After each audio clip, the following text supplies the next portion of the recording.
শিশুদের বুকে তার বিরুদ্ধে যে এক ঐক্যবদ্ধ বাংলাদেশের প্রতিচ্ছবি আমরা আজকে ধানমন্ডি ৩২ নম্বরে দেখছি এবং খুনে হাসিনা তার দোসররা বাংলাদেশের বিরুদ্ধে যতবারই ষড়যন্ত্র করবে বাংলাদেশের মানুষ এইরকম ঐক্যবদ্ধভাবেই প্রতিরোধ করে তুলবে ইনশাআল্লাহ। আজকে আমরা শয়তানকে ঢিলাবো। কাকে ঢিলাবো? কাকে ঢিল মারবো? ফেসিবাদের আতুর ঘর ঘুরিয়ে দেওয়া হবে, শয়তানের আতুর ঘর ঘুরিয়ে দেওয়া হবে। দিল্লি না ঢাকা, দিল্লি না ঢাকা, ষড়যন্ত্র হয় নিষেধ, রুখে দাঁড়াও বাংলাদেশ, ষড়যন্ত্র হয় নিষেধ। ঢাকাবাসী আপনারা আকাশ ভেঙে চলে আসেন।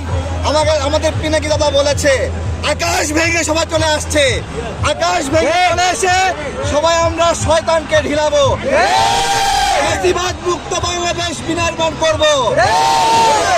আওয়ামী লীগের কোনো ঠাঁই নাই। আমাদের যে ভাইদেরকে মেরেছে, রক্তাক্ত করেছে, শেখ হাসিনা এক একটা বার্তা দেবে, তার এক একটা হাত আমরা খুলে নেব, এক একটা বার্তা দিবে, এক একটা আস্তানা আমরা ঘুরাই দেব, এক একটা বার্তা দিবে, এক একটা তার উপর দুর্যোগ নেমে আসবে।